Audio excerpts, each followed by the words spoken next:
What is up everyone, welcome back to the Commander's Lair. It is of course Joey here with another deck tech. Today I'll be showing my Armix and Ich-Tekik partners deck tech. This was a requested deck from a subscriber called Fixer. He asked for Golgari artifacts deck with these as the commanders, so that's exactly what we're doing.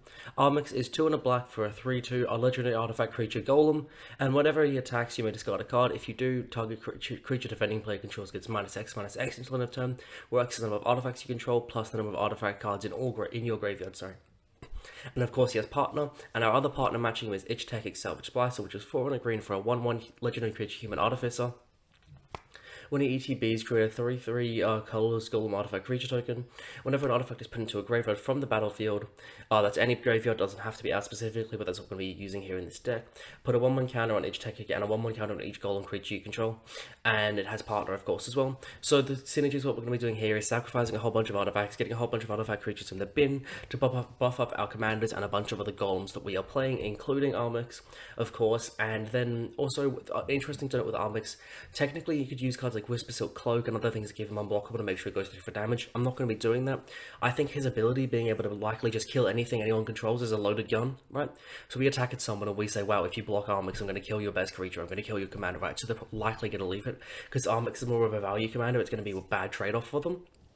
And additionally, obviously, you can swing at someone and go, oh, let me hit through for damage and I'll kill this person's that or something, Just, kind of using some politics and, picking through that with Armix as opposed to including cards in the deck specifically to help synergize with him and his ability. Obviously, Armix triggers off having a big graveyard, so we're going to be making sure our graveyard's really full, which is going to be really easy to do with all the 16 card draw effects we're running in this deck. Morbid Opportunist is amazing because Armix is going to be killing a creature every single turn, and for 2 and a black, it's a 1/3. Whenever one or more other creatures dies, draw a card. That ability triggers only once each turn. So whether we kill something at instant speed, our opponent's happy to just destroy something as well, which is obviously really likely. Removal wins games. It's very popular in the format. We're going to be drawing a card. It's at least one per turn rotation. We're going to be up to maybe 2-3 is not even that unlikely. And then obviously we're getting value off the amount of tokens we have.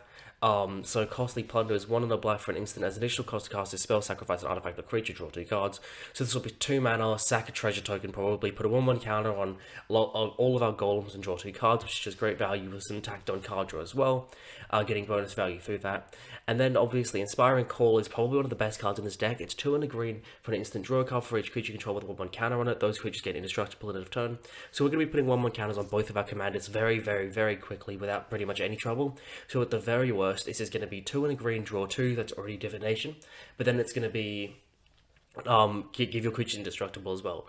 Obviously incredible because we're going to be 3 mana, draw 2, protect both of our commanders for 1 turn, or it could be even better, it could be 3 mana, draw 8, draw 10, give all of our creatures indestructible, potentially survive a lethal attack. We're going to have heaps of creatures with 1/1 counters on it through Ich-Tekik, so that's going to be very, very useful. And then obviously through all these 1/1 counters, we're going to be growing the size of our creatures, so some of our golems and whatnot are going to be really, really big.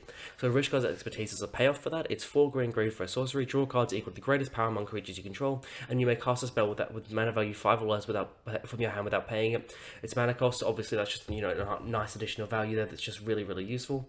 And then obviously we're going to be ramping a lot on this deck. We're going to be playing all the regular kind of artifact ramp, the signets, artifact, arcane signet, foundry inspect, anything just reducing our the cost of what we're playing. Bucknut's Everfull Purse is great though. It's 2 generic for an artifact. You can pay 1 and tap to roll a d4 and create a number of treasure tokens equal to the result. That player to your right gains control of Bucknut's Everfull Purse. So obviously we're going to be helping other people. We're going to get, hopefully, maybe 2 to 4 treasure tokens would be nice, obviously, through this.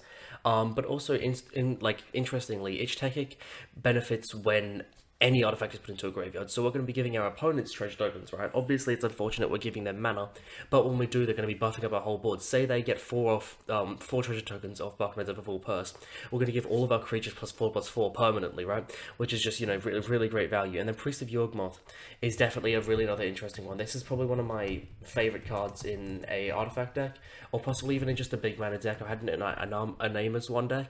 It's 1 and a black for a 1/2 with tap, sacrifice an artifact, add an amount of black with sacrifices artifact CMC.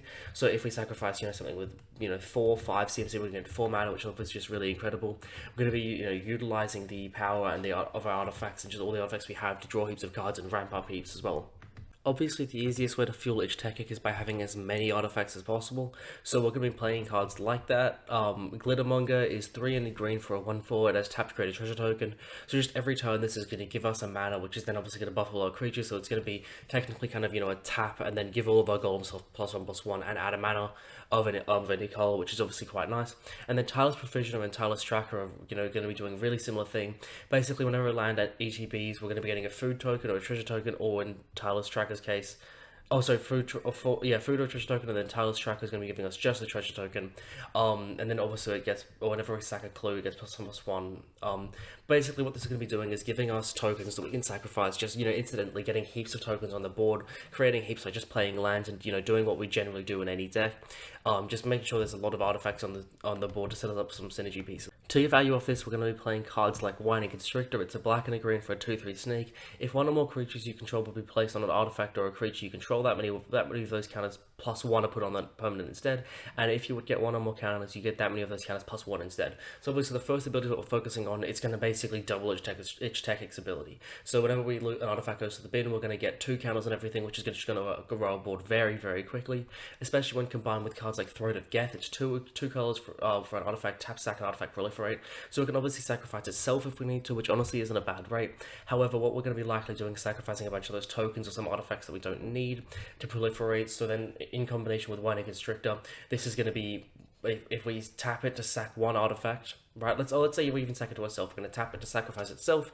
We're going to put a 1/1 counter on all of our creatures with Ich-Tekik, and we're then going to proliferate all of those counters with the Throne of Geth, and then we're going to double them up twice with Whining Constrictor. So that's going to be 4 1/1 counters, just for 2 mana, which is obviously a really, really great rate.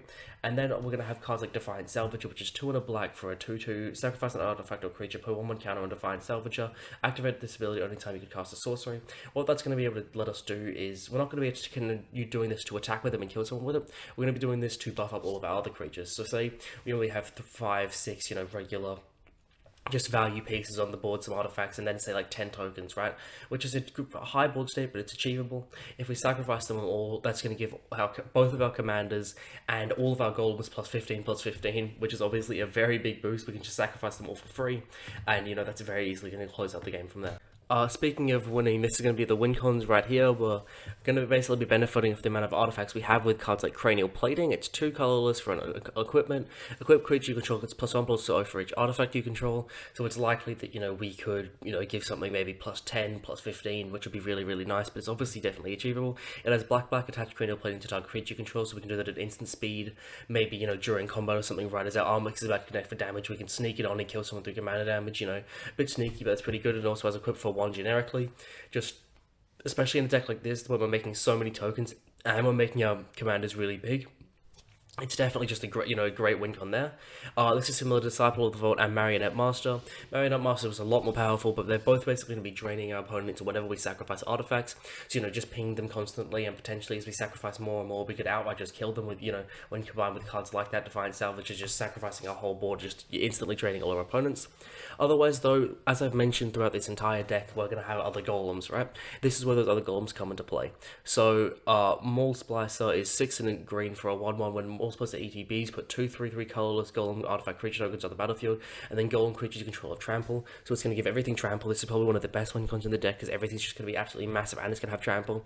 Going to give us extra golems. This is similar to all the other golem kind of cards that are in existence. There's lots of great ones like Vital Splice. So it's 3 and a green for a 1/1.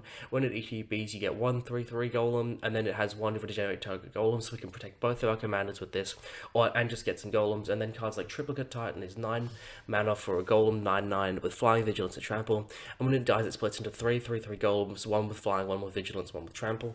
We're going to be casting these massive golems and then having just a bunch of regular golems as well, getting them really, really big through effects like that cranial plating, or just sacrificing all of our tokens and then punching through for the win with a board full of golems. Thank you guys all so much for watching. If you would like your own personal deck or video made for you like I did for Fixer, make sure to just let me know in the comments and I'll make a video for you. Whatever commander you'd like, I'll be happy to do it.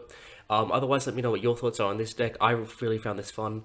One of my favorite parts is the fact that it's such a low budget, because obviously just sacrifice and artifacts are really cheap seen. So I've managed to get this deck at just like $60 without even trying. It's really powerful deck, but it's also really cheap, and I think Ich-Tekik can really pack a punk. He's definitely the main focus of this deck. You know, as I mentioned with some of those combos earlier, it's just he's going to grow absolutely immense really quickly.